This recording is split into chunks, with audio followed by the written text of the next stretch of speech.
వికలాంగుల సమస్యలను పరిష్కరించాలని వికలాంగుల హక్కుల జాతీయ వేదిక సంఘం నాయకులు కోరారు. గురువారం హైదరాబాద్ పట్టణంలోని సుందరయ్య భవన్లో నిర్వహించిన మీడియా సమావేశంలో మాట్లాడారు. ప్రభుత్వాలు వికలాంగులను చిన్నచూపు చూస్తున్నాయని అన్నారు. వికలాంగుల హక్కుల సాధనకి నెల 20 నుండి రిలే నిరాహార దీక్షలు తలపెట్టినట్లు తెలిపారు. జిల్లాలోని అందరూ వికలాంగులు హాజరై సమస్యల పరిష్కారం కోసం దీక్షలో పాల్గొనాలని కోరారు.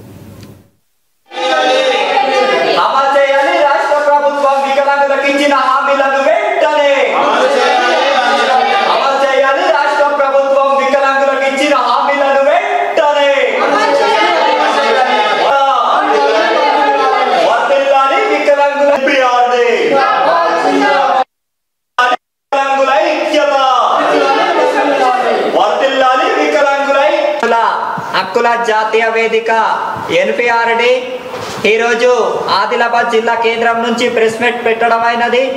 అదేవిధంగా 2014 డిసెంబర్ నాటికి రాష్ట్ర ప్రభుత్వం అనేక హామీలు వికలాంగులను ఇవ్వడం అయినది. కావున వికలాంగులకు 6000 పెన్షన్ ఇస్తామనేసి గింత రాష్ట్ర ప్రభుత్వం హామీ ఇవ్వడం అయినది. కానీ ప్రభుత్వం వచ్చి 22 నెలలు పరిపాలిస్తుంది కావస్తుంది.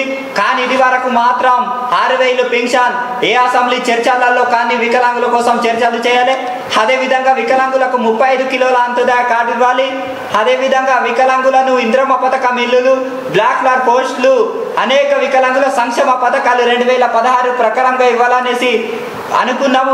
కానీ స్థానిక ఉద్యమాలు చేయంగా కూడా రాష్ట్ర కేంద్ర ప్రభుత్వాలు వికలాంగుల పైన నిర్లక్ష్యం చూపడం వలననే మేము రాష్ట్ర వ్యాప్తంగా 20 తేదీ నాడు జిల్లాలో మేము రిలే నిరాహార దీక్షలు చేయబోతున్నాం.